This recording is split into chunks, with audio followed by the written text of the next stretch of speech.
Gracious Creator, Redeemer, and Sustainer, may our gratitude toward you and your blessings be so evident that we become like the life-giving breath we breathe. When we look into our past, we see your grace showering us like rain, even when we thought it could not get any worse. In our present, make us aware of your presence so deeply that the space between this world and heaven is a gossamer thin veil. In our future, may our hope be piercing into the darkness of the unknown, guiding our hearts closer to you. Thank you, Lord. Thank you, Christ.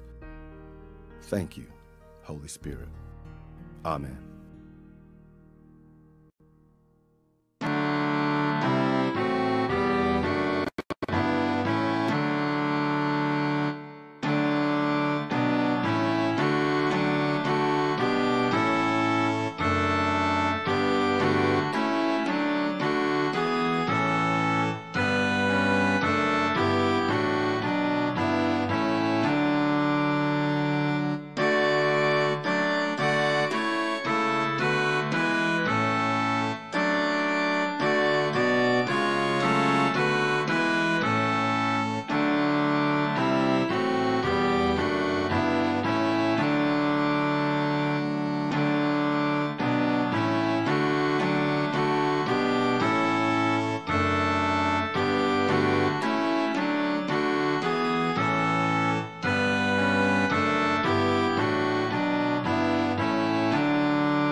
Itong si Yahweh ay aking aawitan.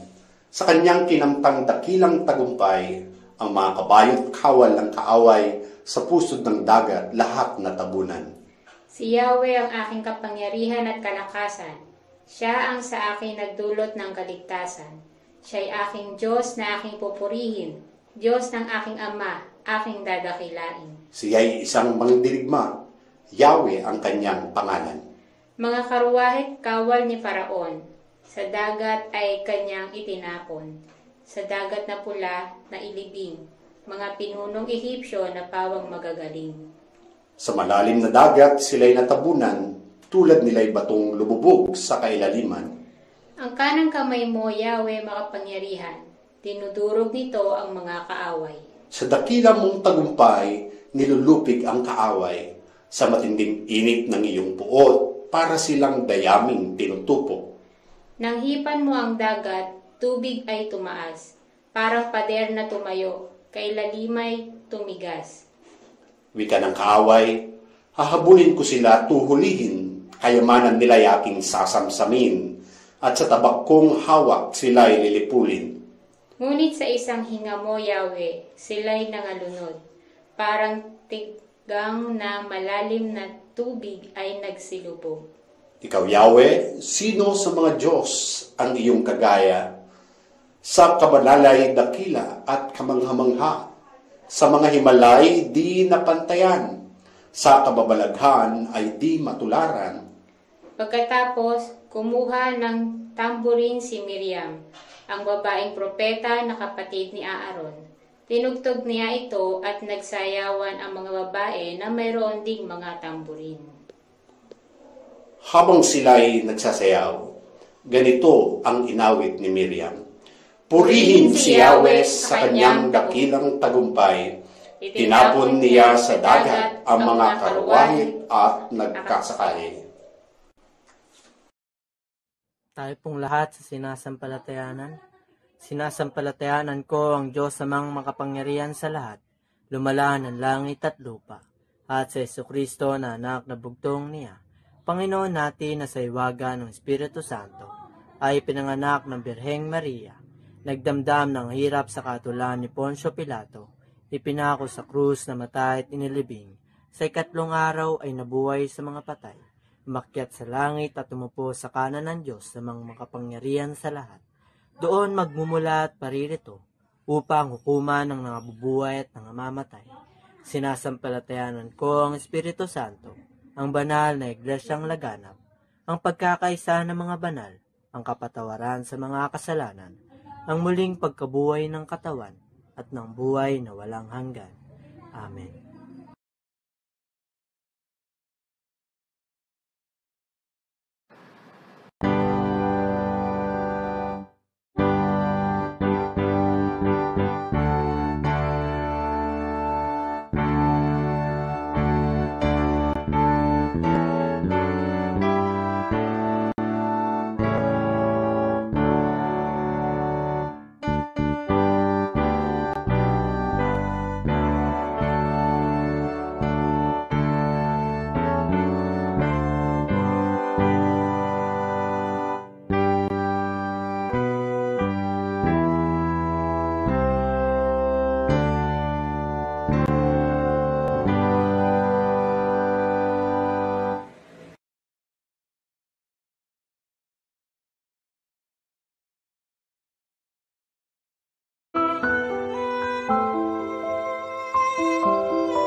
Dito sa Lumang Tipan na matatagpuan sa Exodus 14 verses 19 to 31. Ang anghel ng Diyos na pumapatnubay sa paglalakbay ng mga Israelita ay nagpatikuli sa kanila. Gayon din ang haliging ulap. Ang ulap ay lumagay sa pagitan ng mga Israelita at ng mga Ehipsyo ay lumatag ang kadiliman, dumating ang gabi, at ang Ehipsyo ay di makalapit sa mga Israelita. Itinapat ni Moises ang kanyang tungkod sa ibabaw ng dagat, magdamag na pinaihip ni Yahweh ang isang malakas na hangin mula sa silangan at nahati ang tubig.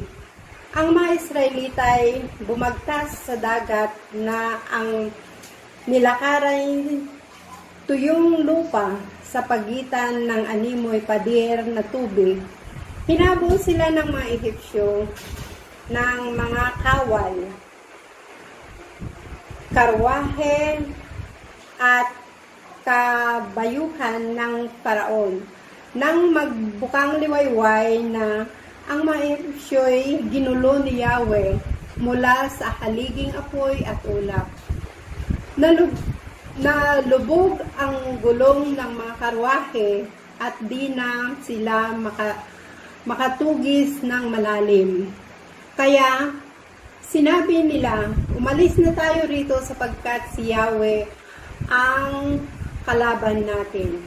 Sinabi ni Yahweh kay Moises, itapat mo ang iyong tungkod sa ibabaw ng dagat at tatabunan ng tubig ang mga Ehipsyo, pati ang kanilang karwahe. Ganoon ang ginawa ni Moises at pabukang liwayway, nanumbalik sa dati ang dagat. Ang mga Ehipsyo'y nagsikap makatakas, ngunit pinalakas ni Yahweh ang dating ng tubig, kaya't sila'y nalunod na lahat. Nang nanauli ang dagat, natabunan ang mga karwahit kabayo ng Faraon, pati ang kanyang mga kawal at walang natira isa man. Ngunit ang mga Israelitas nakatawid sa dagat na tuyo ang dinaanan sa pagitan ng animoy pader na tubig. Nang araw na yun, ang mga Israelita ay iniligtas ni Yahweh sa mga Ehipsyo.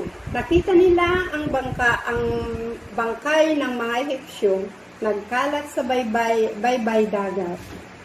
Dahil sa kapangyarihang ipinakita ni Yahweh laban sa mga Ehipsyo, nagkaroon sila ng takot sa kanya at sumampalataya sila sa kanya at sa mga alagad niyang si Moises.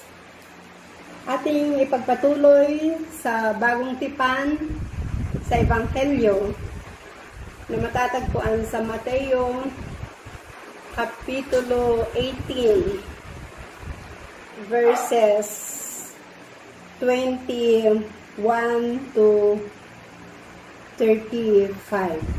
Ang bagong tipan ay matatagpuan sa Mateo chapter 18 verses 21 to 35. Ang talinhaga tungkol sa lingkod na di marunong magpatawad. Lumapit noon si Pedro at nagtanong sa kanya, Panginoon, makailan kong patawarin ang aking kapatid na paulit-ulit na nagkasala sa akin? Makapito ko ba? Sinagot siya ni Jesus. Hindi ko sinabing makapito, kundi 70 ulit na 7. Sapagkat ang paghahari ng Diyos ay katulad nito, ipinasyam ng isang hari na pagbayarin ang kanyang mga lingkod na may utang sa kanya. Unang dinala sa kanya ang may utang ng 10,000. Dahil sa siya'y walang ibayad, iniutos ng hari na ipagbili siya ang kanyang asawa, mga anak at lahat ng ari-arian upang makabayad. Nanikluhod ang taong ito sa harapan ng hari at makaawa. Bigyan pa ninyo ako ng panahon at babayaran ko sa inyo ang lahat. Naawa sa kanya ang hari kaya ipinatawad ang kanyang mga utang at pinaayon siya. Ngunit pagkaalis niya roon ay nakatagpo niya ang isa sa kanyang kapwa-lingkod na may utang na 500 sa kanya. Sinunggaban niya ito at sinakal. Sabay wika, magbayad ka ng utang mo. Naglumuhod iyon at nagmakaawa sa kanya, bigyan mo po ako ng panahon at babayaran kita. Ngunit hindi pumayag. Sa halip, ipinabilanggo niya ang kanyang kapwa-lingkod hanggang sa ito'y makabayad. Nang makita ng kanyang mga kapwa-lingkod ang nangyari, sila'y labis na nagdamdam. Pumunta sila sa hari at isinumbong ang nangyari, kaya't ipinatawag siya ng hari.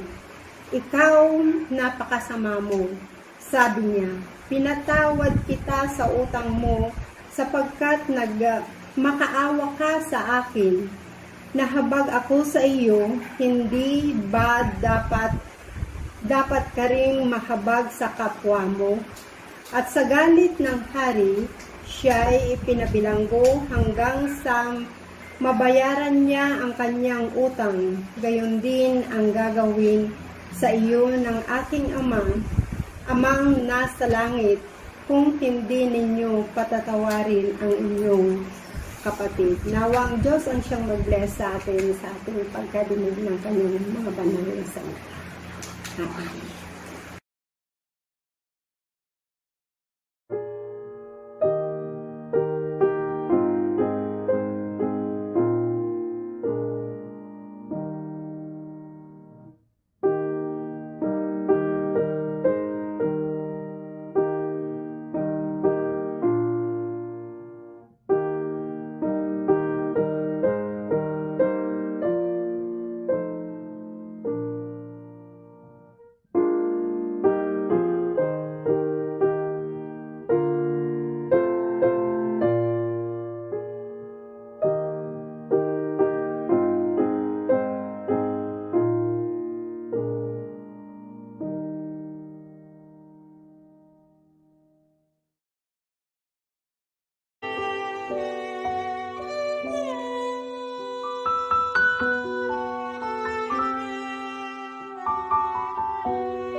Bago po tayo magpatuloy, tayo muna ay manalangin. So sa sandaling ito, Diyos, kami iyong pagpalain ng karunungan, samantalang kami ay makikinig ng iyong mensahe. Nagtitiwala kami, Panginoon, na sa panahon ito, ito'y magdadagdag na aming kalakasan, tatagal ang aming pananampalataya at pag-asa. Panginoon, salamat sa umagang ito sa panibagong lakas, panibagong panahon at ito'y gagamitin namin para purihin ka sa pangalan ni Jesus. Amen. Amen. Mga kapatid, magandang umaga muli sa inyo lahat. Ang salita ng Diyos sa ating pagbubulay-bulayan ay mula sa aklat ni Mateo chapter 18 verses 21 hanggang 35. Ito po may kinalaman sa mga tanong ni Simon Pedro sa ating Panginoong Jesus. At maaaring ang tanong na ito ay bumabagabag sa kanya. Kaya kinausap niya ang Panginoong Jesus at tinanong, Guro, sakalit ang aking kapatid ay paulit-ulit na nagkakasala sa maghapon, patatawarin ko po ba siya ng 7 beses? Sino ba si Pedro? Bago tumugon sa panawagan ng ating Panginoong Jesus, ano ba ang kanyang dating kalagayan? Si Simon Pedro po ay isang mangingisda. Yun ang kanyang negosyo. At alam natin na isa sa mga struggle ng negosyante ay ang pagpapautang. Ito struggle din naman niya yung paniningil. Maaring sa pagsunod ni Simon Pedro sa ating Panginoong Jesus, hinahanapan na siya ng kanyang kabiyak, ng kanyang mga anak, na kinakailangan ng gastusin sa bahay. At doon nakikita ni Simon Pedro yung mga tao may pagkakautang sa kanya. Marahil ang katwiran, ibigay niyo pa ako ng pagkakataon at babayaran ko kayo. At maaaring ito ay nagiging isipin ni Simon Pedro. Kaya nang tinanong niya ang Panginoong Jesus, 7 beses ko po bang patatawarin? Pero napakahusay ng sagot ng ating Panginoon. Alam niyo po, Panginoong Jesus, may tinatawag ng mga psychologists na ESP. At ang Panginoong Jesus ay napakalakas sa kanyang ESP. Ito yung tinatawag na extrasensory perception. Talaga bang pagpapatawad ang gustong malaman ni Simon Pedro? Naalala ko po yung sinasabi sa Lucas chapter 7 verses 36 hanggang 50. Nang si Simon Pariseo ay nag-imbita sa tahanan. Inimbitahan niya ang Panginoong Jesus na doon kumain. At sa di kalayo ang ngayon, nabalitaan ito ng isang babae. At ang nadatnan ng babae ito, si Jesus sa bahay ni Simon Pariseo, iti kanyang nilapitan, lumuhod sa kanya. At si Simon Pariseo ay nag-isip at nagtanong sa loob-loob niya kung talagang propeta ang Jesus na ito. Alam niya kung anong klaseng pamumuhay meron ng babaeng nakapulupot sa kanyang binti. At bilang tugon sa mga tanong na iniisip ni Simon, ang sabi ng Panginoong Jesus, Simon, merong isang mayaman at meron siyang 2 alipin. At ang 2 alipin ay may pagkautang. Ang unang alipin ay may utang na 500 denaryo at ang pangalawa ay 50. Nang kapwa sila hindi makabayad, silang 2 ay pinatawad na lamang. Sa palagay mo kaya, Simon, sino ang magpapakita ng pagmamahal doon sa nagpautang? Sino ang magpapakita ng malaking pagmamahal? At ang sagot ni Simon Pariseo, yung pinatawad sa malaki ang pagkakautang. Ganun ang Panginoong Jesus. Kaya balikan natin si Simon Pedro. Maaaring si Simon Pedro, ito ang kanyang suliranin. Dumadaan siya sa isang sitwasyon na ang kanyang pamilyang iniwanan ay may pangangailangan. Kaya maniningil siya. Ito po ay struggle ng mga lingkod ng Diyos.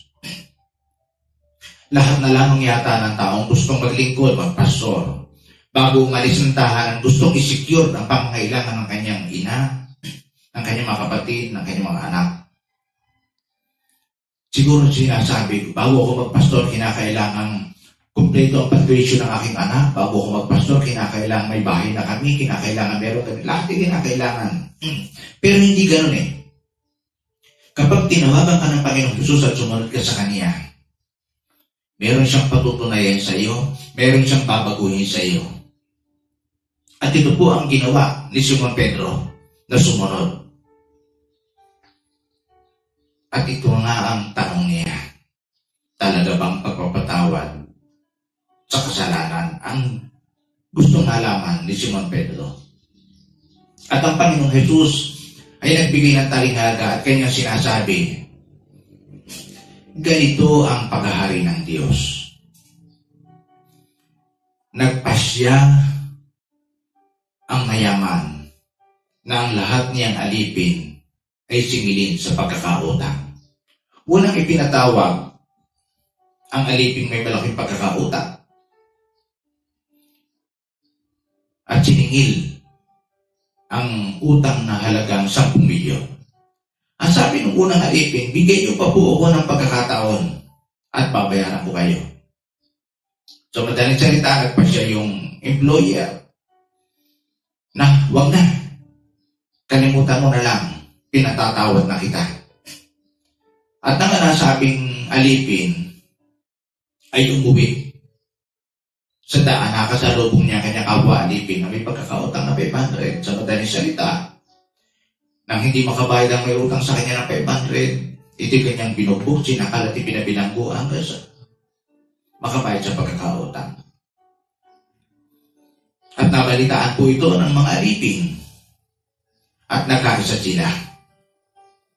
At nagkataon naman na yung mayaman ay nagbukas ng kanyang computer, kausapin lahat ay pagkakautang, nagbukas ng Zoom, at ang lahat ng alipin ay sabay-sabay na nagsumbong. Na yung pong pinautang nilang bilyon-bilyon ay hindi po nagbigay ng kapatawaran sa kapwa namin alipin. Nangutang lang na 500 ay kanya siningil at hindi makabayad ay binugbog at ipinabilanggo. Dahil dito, nagpasya yung mayaman na yung kanyang pagpapatawad ay pinagkaloob ay bawiin. Ibig sabihin kung ano yung hindi magandang ginawa ng unang alipin sa kanyang kapwa, yun din ang ginawa ng mayaman. Ito po ang problema noong taong tumanggap ng pagpapatawad ng milyon-milyon.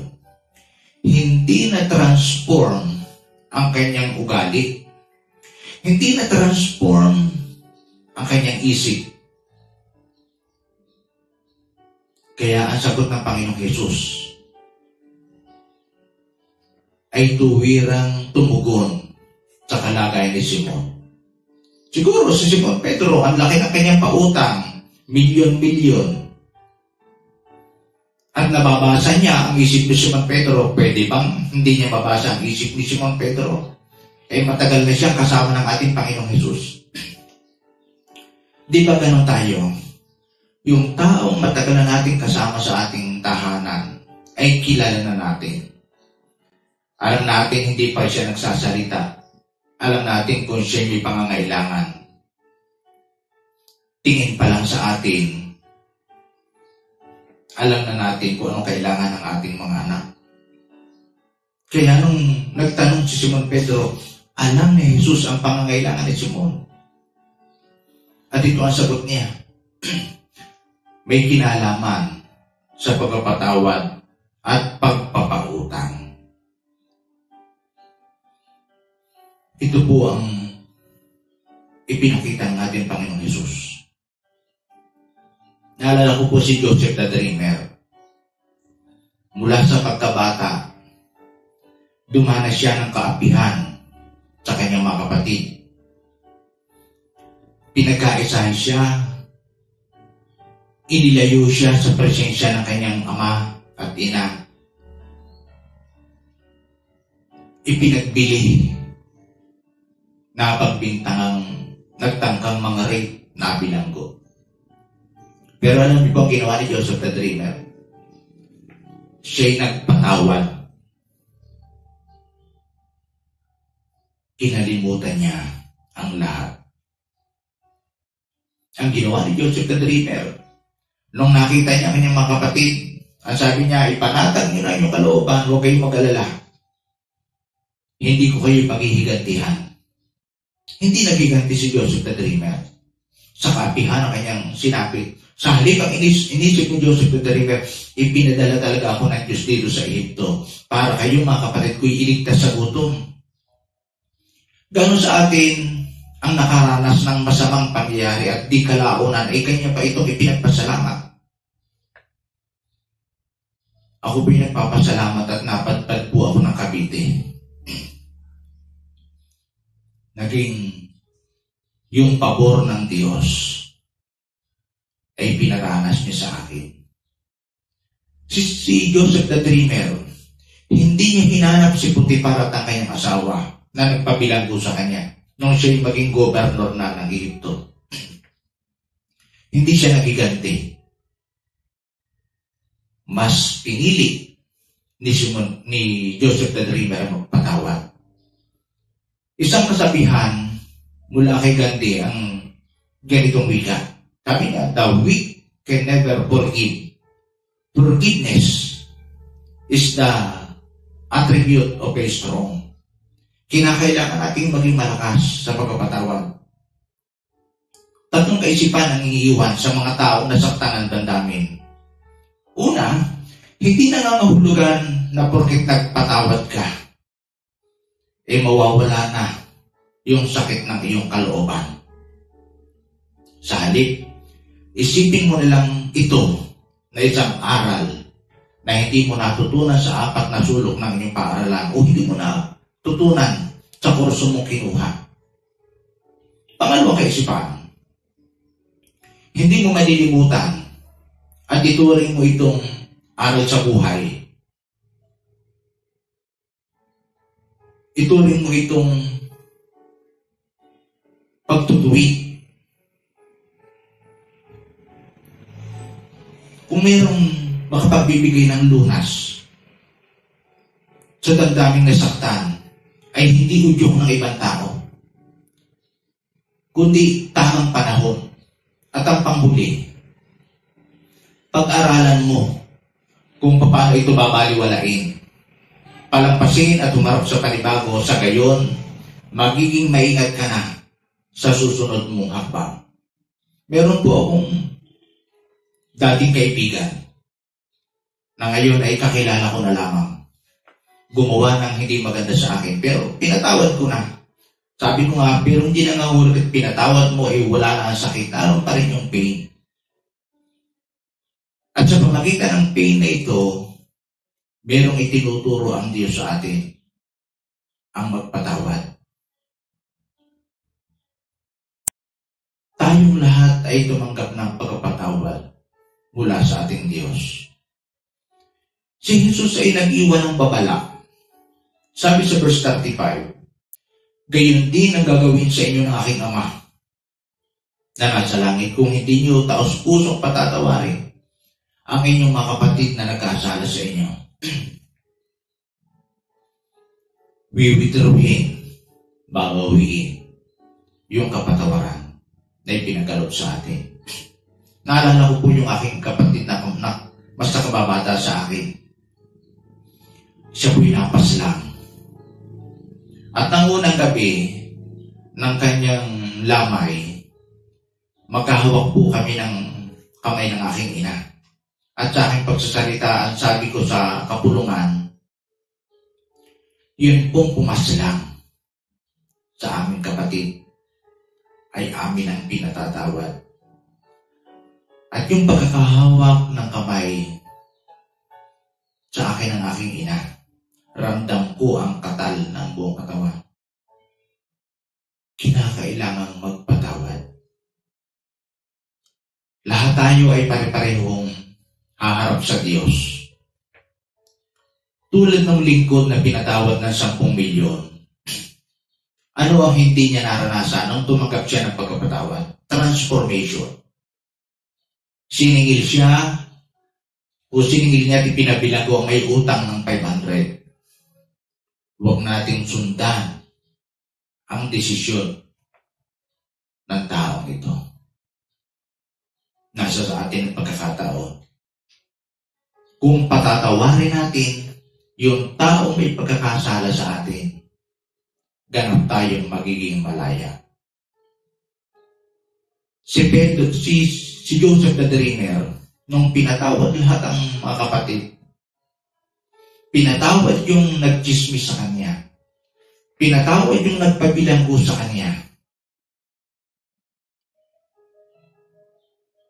yung pabor ng Panginoon kay Joseph the Dreamer ay tuloy-tuloy. Ang Diyos ay naghahanap ng mga taong handang magpatawad. Ang Diyos ay naghahanap ng mga taong matatapang ang kalooban, na handang magpatawad, handang tanggapin ang kahinaan ng kapwa. Lahat sa harapan ng Diyos, pare-pareho tayong may kahinaan. Mga kapatid,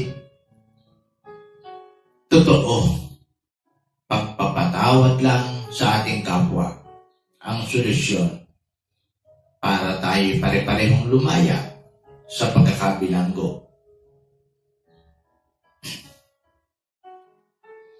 Maaring isa ka dito sa tinutukoy ng mensaheng ito. Hanggang ngayon, nasasaktan ka pa, pero kinakailangan mong magpatawad. Nakikinig ang ating Panginoon. Kasama natin ang presensya ng ating Panginoong Hesus. Nababasa ng Panginoong Hesus ang nilalaman ng iyong puso't isip. Tulad ng ginawa ni Hesus kay Simon Pedro, hindi lang pagpapatawad sa pagkakasala, kundi sa malaking halaga. Maaaring hanggang ngayon, tinakbuhan ka, tinalikuran ka, ang masama pa nito, taong malapit sa puso mo ang gumawa ng hindi maganda. Ang tanong, handa ka bang patawarin? Totoo. Ando pa rin yung sakit kapag nagpatawad ka, ano pa rin yung sakit? Pero balikan natin yung verse 35.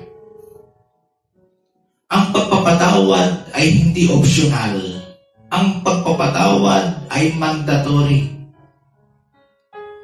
mula sa ating Diyos. Kapatid, i-release mo yung pagpapatawad na yan para lumaya ka.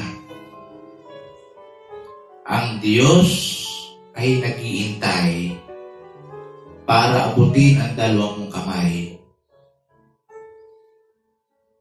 Siya na ang bahalang maningil sa mga pautang mo. Gusto lang ng Panginoong Hesus na maging malaya ang ating kalooban. Gusto niya naging mapanatag ka. Kapatid, kapag nag-release ka ng pagkapatawad, lahat ng nawala sa iyo, ibabalik niya. Si Joseph the Dreamer, nawala sa kanya ang kanyang mga kapatid. Pero sa takdang panahon, ibinalik ito ng Panginoon sa kanya. Sa panahong maganda ang kalagayan niya sa buhay. Naging matatag siya economically. Naging masagana siya. Hindi hinanap ni Joseph the Dreamer si Putiparat yung asawa niya. Hindi niya hinanap yung nangapi sa kanya sa bilangguan,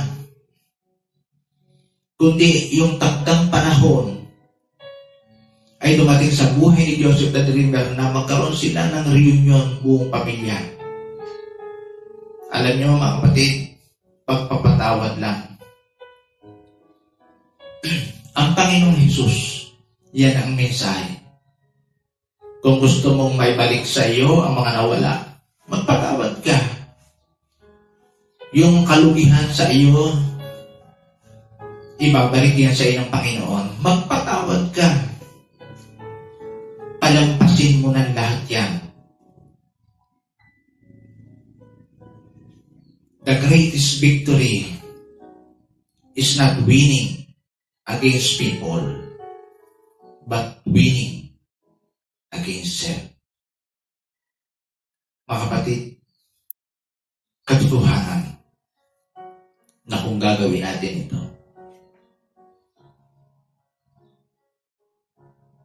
yung kapayapang ibibigay sa atin ng Panginoon, yung kaluwagan at kaayusan sa ating mga iniisip, gagawin ito sa atin ng Panginoon.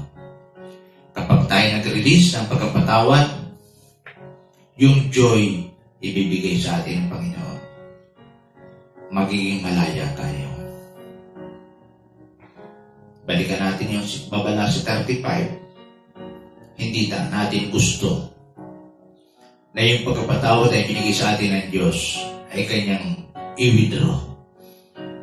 Hindi rin tayo ang taong maniningil, kundi siya. At siya ang magbabayad ng mga bagay na nawala sa atin. Ito may mahal sa buhay. Ito man ay pinaghirapan natin sapagkat Diyos na makapangyarihan, siya ang kikilos. Nawa sa pagkakataong ito, mga kapatid, ang mensahe niya ay naging pagpapala sa iyo. Sa pangalan ng Ama at ng Anak at ng Espiritu Santo. Amen.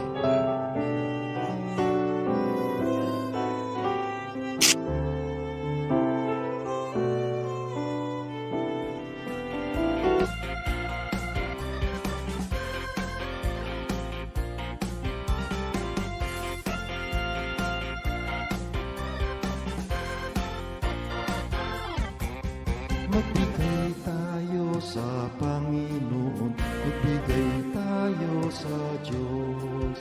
Kabuhayan mo'y ibabangon, pangako ng Panginoon. Magbigay tayo sa Panginoon, magbigay tayo sa Diyos. Kabuhayan mo'y ibabangon, pangako ng Panginoon. Huwag gayahin ang ating Diyos, ikapu mo ay ibuhos. Turunawan ng langit ay mabubuksan, pagpapala ay makakamtan.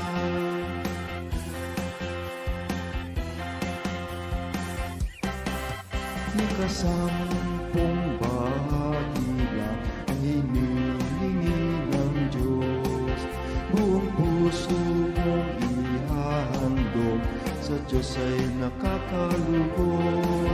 Huwag gayahin ang ating Diyos, ikapu mo ay ibuhos. Durungawan ng langit ay mabubuksan, pagpapala ay makakamtan. Huwag gayahin ang ating Diyos, ikapu mo ay ibuhos. Durungawan ng langit ay mabubuksan, pagpapala ay makakamtan. Pagpapala ay makakamtan, pagpapala ay makakamtan.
Jesus, you're all I need.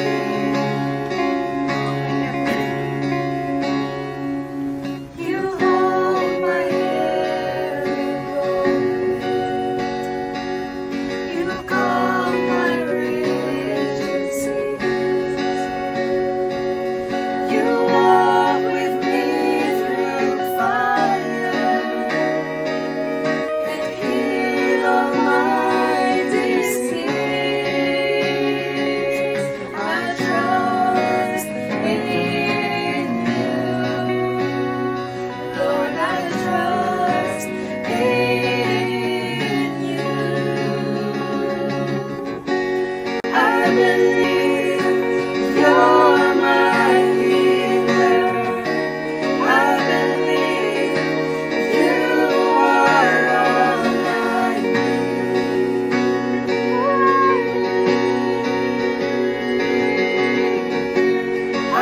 believe you're my portion. I believe you're more than enough for me. Jesus, you're all I need.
Mga kapatid, meron ba kayong dalahin sa pagkakataong ito?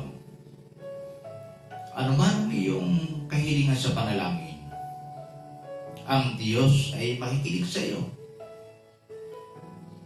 Kapatid, inanyayahan kitang lumuhod sa kanyang harapan. May kakayakan lumuhod, lumuhod ka. At kung hindi mo kaya lumuhod, maupo ka lang. Samahan mo ako na lumapit sa Diyos sa diwa ng panalangin. At sa pagluhod mo, tumungo ka. Sa paglapit mo sa Panginoong Hesus, tanda ng kapakumbabaan. Madidinig niya. Ano man ang iniisip mo, katanungan, sasagutin ni Jesus. Tama. Sa pagluhod mong yan, pagpapakumbaba sa harapan ng ating Panginoon, madidinig niya ang iyong pamangkin. Panginoong Hesus, sa pagkakataong ito, nakikita mo ang mga anak mong lumuhod sila'y nasa tahanan, sumasamba sa iyo, hindi sila makapunta ngayon ng simbahan upang proteksyonan ang kalusugan. Itinataas ko sila sa iyo, O Diyos. Ingatan mo sila. Panginoon, ang kanilang mga puso, itinatas ko sa iyo. Maaaring hanggang sa ngayon, meron po silang dinadala. Kapatid, i-release mo na yan in Jesus' name. Para pag i-release mo yung pagkapatawad na yan, yung puso mo, bibigyan ng Diyos ang kapayapaan. Ibibigay ng Diyos yung kaginawahan. Kapatid, matagal mo nang hinihingi in Jesus' name. Ito na yung panahon na tatanggapin mo. Magugulat ka, mamamangha ka, na kung kailan nasa panahon ng crisis, doon ibibigay ng Diyos ang pangangailangan mo. Na hindi mo nakita at naranasan, nakamit, nung panahong normal pa ang sitwasyon ng buhay. Ganyan ang ating Panginoong Jesus. In Jesus' name. Idinideklara ko sa pangalan ng Jesus, tinanggap mo na. Ikaw na nagdiriwang ng kaarawan, huwag kang malungkot kung bakit sa panahon ng pagdiriwang ay lockdown. Marami pang taon ng pagpapala, pagliligtas, kasaganaan ang dadanasin mo in Jesus' name. Ikaw may dinaramdam na sakit in Jesus' name. Inalis na ng Panginoon ang karamdamang yan. Ikaw ba'y nag-aalala sa mahal mo sa buhay na nasa ibang bansa, na baka sila doon ay mahawa ng karamdaman? In Jesus' name, ang kapangyarihan ng Diyos ay hindi lang sa lugar na ito, kundi sa buong sangkalawakan. Sapagkat Diyos ng may kaayusan, Diyos na makapangyarihan, Diyos na nagpapagaling ng lahat ng mga taong tumatawag sa Kanya. Nagtitiwala kami, Panginoon, na ang lahat ng aming pamanhik, pasasalamat, maging yung mga nawala ng hanap buhay, ibabalik ito sa iyo ng Panginoon.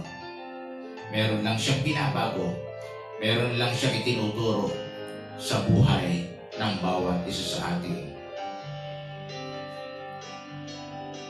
Ang Diyos ay makapangyarihan at kaya niyang lumikha ng kasaganaan sa panahon ng crisis. Kung noong panahon ni Joseph the Dreamer, nagawa niyang magpalitaw ng kasaganaan sa kanya sa bayan, kaya din niyang gawin sa pagkakataong ito. Magtiwala ka lang, sumampalataya ka in Jesus' name. Kapatid, pagkatapos mong tanggapin at mag-release ng pagpapatawad sa mga taong may kasalanan sa iyo, tandaan mo ang araw na ito. Meron siyang gagawin sa buhay mo. Meron siyang ipararanas. At ang ipararanas niyang ito ay hindi mo naranasan ng nagdaang taon. Ang Diyos ay lumikha ng panibagong opportunity sa buhay natin. Sa pangalan ni Jesus, nagdideklara tayo na yung gagawin niya sa iyo na naghahanap ng trabaho, hindi ka mabibigo. In Jesus' name, ngayon pa lang, tanggapin mo ang pagtatagumpay na ipinagkakaloob ng ating Panginoon. Kapatid, itong dalangin ito, pamanhik at pasasalamat, ay sinagot na ng ating Panginoon. In Jesus' name, tumayo ka, kapatid. Ipanatag mo ang iyong kalooban. Panginoon, bilang isang pastor na nakatayo ngayon sa kanilang harapan, na binigyan mo ng authority at kapangyarihan, nagre-release po ako ng pagtatagumpay sa mga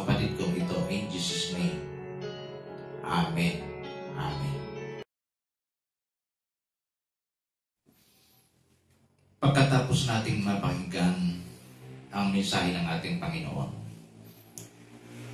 tanggapin natin ang masaganang pagpapala ng Diyos Ama, ang Banal na Espiritu Santo, na siyang kapisan natin. Sinasamahan niya tayo, ginagabayan sa ating pagpapasya. Maging ang pagliligtas sa kanyang bugtong na anak na si Jesus ay lagi nating alalahanin mula ngayon at magpakailanman. Amen. Amen.